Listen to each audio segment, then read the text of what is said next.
So news about the cancellation of Overwatch 2's PvE mode has spread far and wide at this point, and for good reason. It's just really disappointing news given that it was the mode that was going to justify the 2 in the title Overwatch 2, because the PvP mode just doesn't quite do so. Like, yes, they added some new stuff and they did change some things, but does it really feel like a full-fledged sequel to Overwatch 1?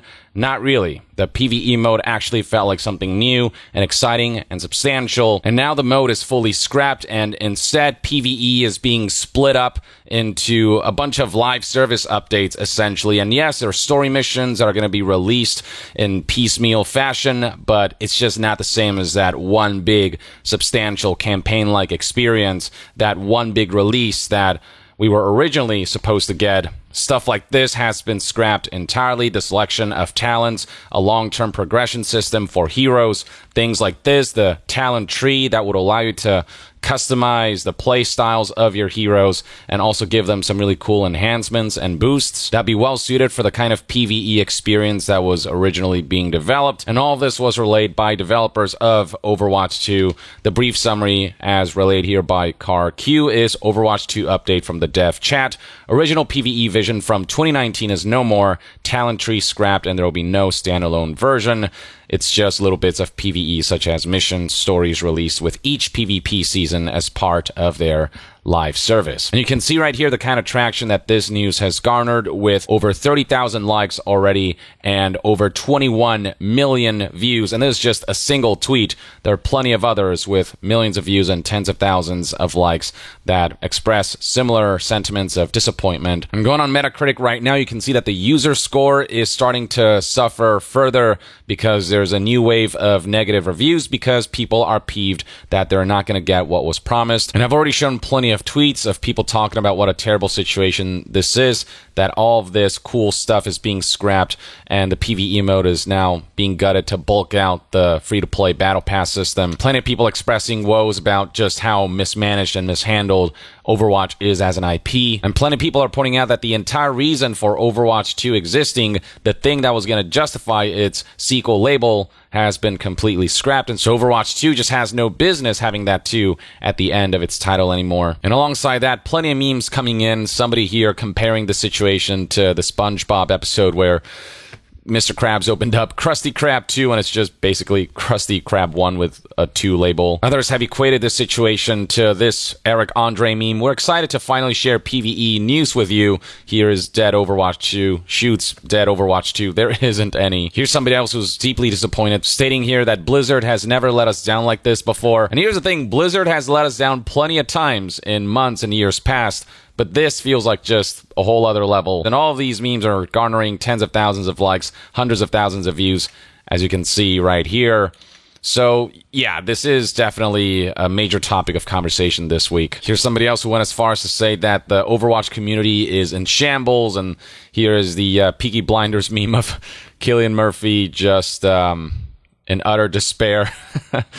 Yeah, the Overwatch community has been through a lot. Adding insult to injury is the fact that leadership at Blizzard knew that the mode would be scrapped months ago, but only disclosed that information now, and so a lot of people felt like they were being dragged by the nose all this time. Overwatch 2 director Aaron Keller admitted to GameSpot that as we were running up to launching Overwatch 2, we realized that we could not build that other game, so we made a decision later last year that we would focus all of our efforts on the live running game and all of our PvE efforts on this new story arc that we're launching in Season 6. The decision was made later last year. For at least half a year, they've known that the PvE mode that was promised, the flagship mode that was going to justify the 2 in Overwatch 2, would be scrapped, but it wasn't until now that they decided to disclose that information. A combination of all of these factors has meant that there's been plenty of backlash against Activision Blizzard, and generally developers knew that this was going to frustrate a lot of players. But Jared News, executive producer of Overwatch 2, wanted to make some clarifications and respond to some of the backlash that Blizzard has been receiving, and here's what he had to tweet. A clarification that I wanted to make is that while we made the decision to cut Hero Mode plus Talents, we have a lot of great PvE content coming this year. But we didn't want PvE content served piecemeal in episodic fashion over the long term. We wanted one big giant release that would encompass an experience that feels essentially like a whole campaign, with story content, with cooperative elements, with progression systems for all of these different heroes. That was the promise. That was what got people excited for Overwatch 2. Sure, we're going to get some form of PvE content now integrated into the PvP live service, but it doesn't change the fact that the more enticing original vision, that's what's being scrapped, and that's what people are gonna miss. This right here just seems like a far more scaled down version. In fact, game director Aaron Keller, when speaking to GameSpot, straight up said it's tough when games change or when things are reduced in scope. Now, Jared News still promises that the PvE content will be substantial, with big story missions, new cinematics, co-op events, and single-player hero mastery missions. But this just feels like the PvE experience has lost many of the marquee features that people got excited, then chopped up into a bunch of pieces, and those pieces are going to be sprinkled in every couple weeks, every couple months, and it's just not going to have the same effect as one giant epic piece of PvE content that players can immerse themselves in and play as if it were one continuous experience. No matter how positively Jared tries to paint this picture, it doesn't change the fact that we're ultimately getting a far more diminished, a far more downsized, a far more scaled back version of what we were looking forward to. And that's just not a nice feeling. But you know who does give off good vibes and good feelings and wouldn't do us dirty like this?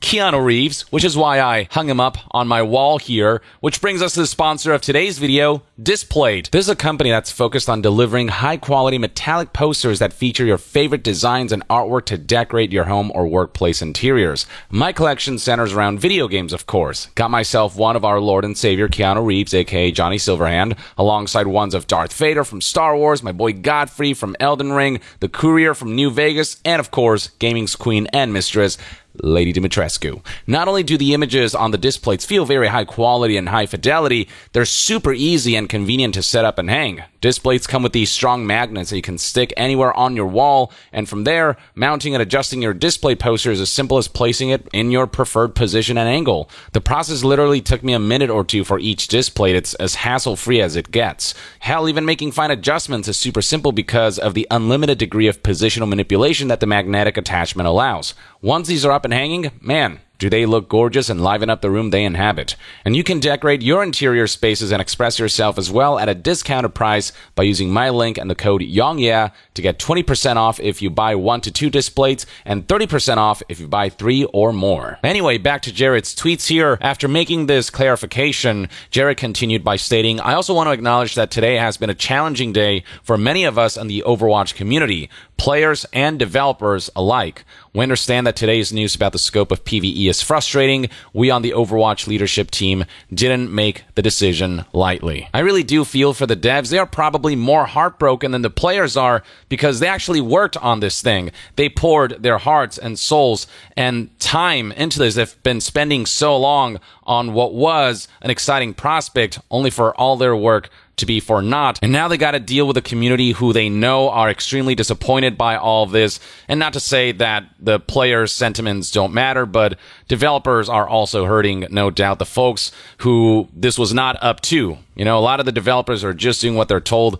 Ultimately, it's the captain of the ship who decided to steer the ship into an iceberg and then decide, you know what, let's cancel this excursion altogether. Let's cut the PvE. That was not up to the vast majority of the developers. That was all leadership decisions and managerial errors, just piss poor leadership and an egregious lack of foresight that led to a wasted opportunity and a lot of wasted time and artistry. Jared tries to end this thread on a positive note by saying that we love the world of Overwatch and have many new stories to tell. Moving in this direction gives us confidence that we can tell those stories, albeit in a different way that we originally communicated. Our next Director's Take blog will be out on Friday with more context. All due respect, the confidence of Blizzard leadership means absolutely nothing now because that confidence and optimism has proven to be completely unreliable. Overwatch leadership showed similar signs of confidence and optimism for the PvE mode that they were developing that would justify the 2 in Overwatch 2,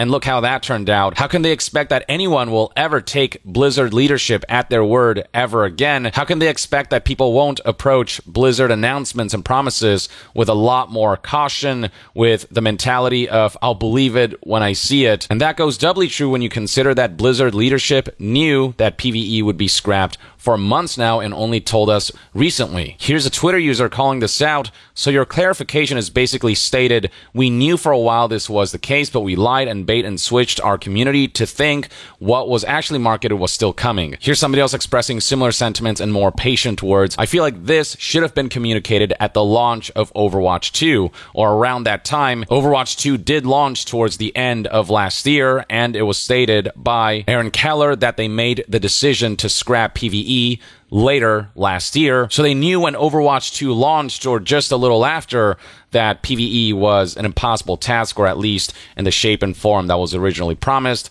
And they kept that from the entire gaming community. Here's one more just for good measure. I just wish we were told sooner and with more information on what to expect from the current iteration of the PvE.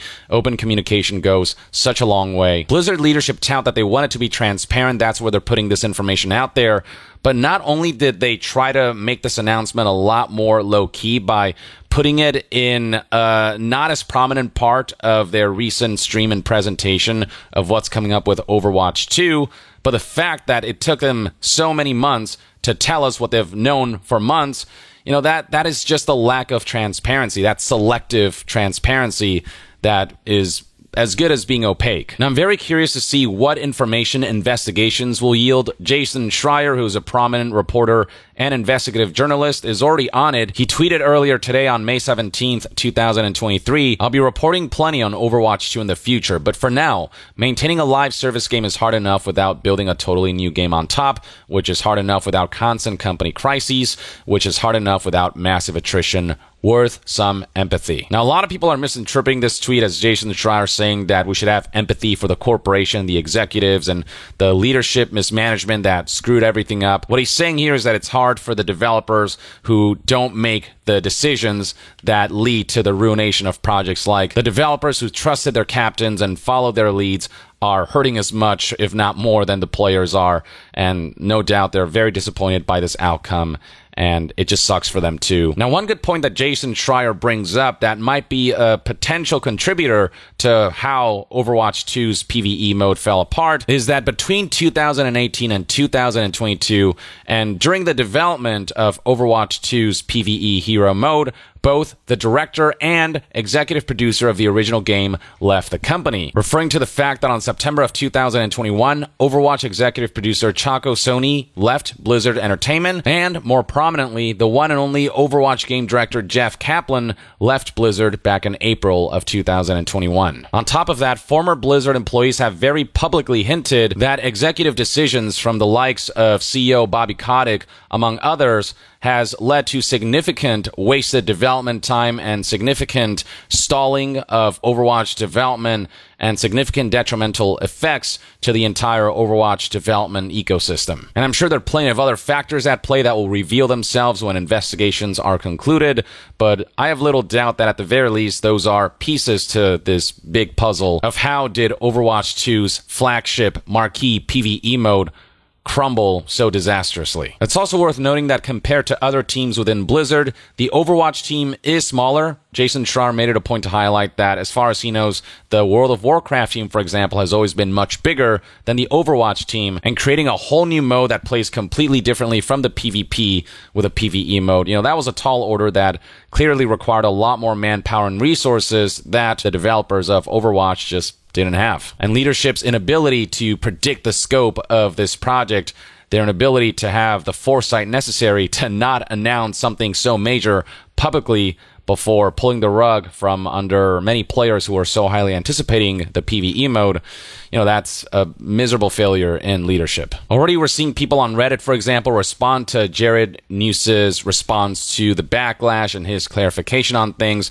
And we've got people saying things like they needed to announce the removal of the original PvE vision at the same time as showcasing some of the new content. If you ask me, they should have announced that the original version of the PvE wasn't happening the second they knew months ago, late last year. But if they were going to announce months later, at the very least, have something to show that gives us some clue as to what the new version of PVE looks like. This new version that, again, is going to be served piecemeal in almost like episodic nature throughout the course of the live service run of Overwatch 2.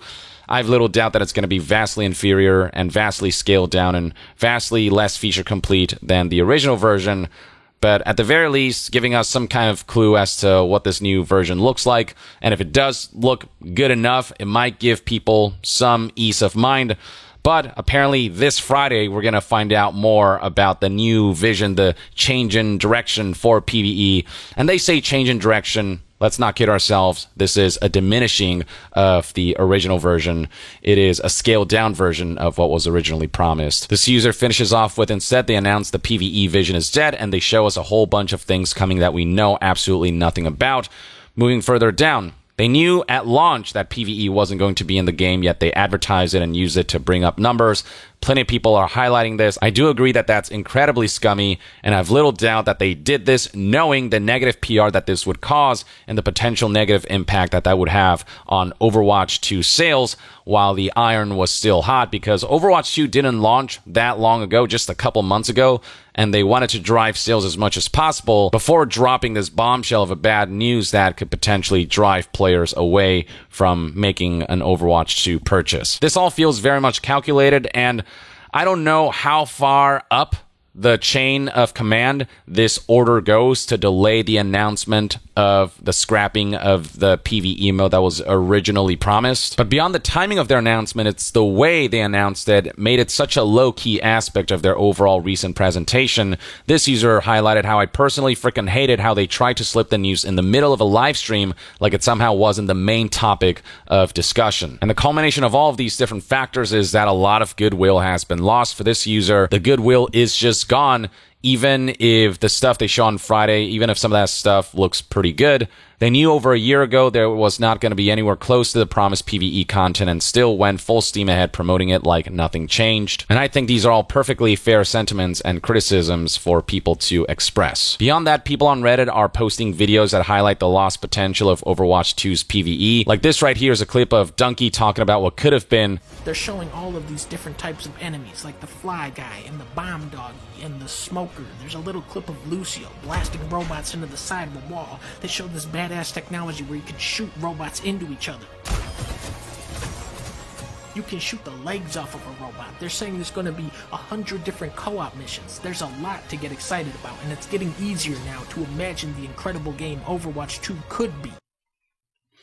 Yeah, once upon a time when people had hope for Overwatch 2. And the sad thing about all of this is that the engine that Overwatch 2 runs on is an overhauled version of 1 that was specifically tailored around allowing the developers to make this PvE experience. They overhauled the engine specifically so that they could make this kind of PvE mode that was very different from the PvP mode. And all of those engine adjustments and overhauling, it feels like it was for naught. It just feels like so much wasted effort on an engine that feels like won't be fully realized. I think we'll see bits and pieces of it in the PvE content release we'll see through the live service, through the PvP, through this new model that they're going for that is a lot more scaled down. But it won't be what we would have originally gotten. And it just sucks that the full potential of the engine itself that they made specifically for this big PvE experience won't see its full potential. Others are going down memory lane and highlighting this clip right here from 2019 when Jeff Kaplan announced his ambitions for the PvE mode by stating this. Now, when I talk to lots of you, there's a common request that you want out of Overwatch, and Overwatch 2 is going to deliver on this. And that's for more story and for PVE, for cooperative experiences. Overwatch 2 will feature a ton of PVE content. We will have a complete story experience featuring story missions. There's even a whole thread here on Reddit that is dedicated to discussing the announcement that the original plans for PVE would be scrapped.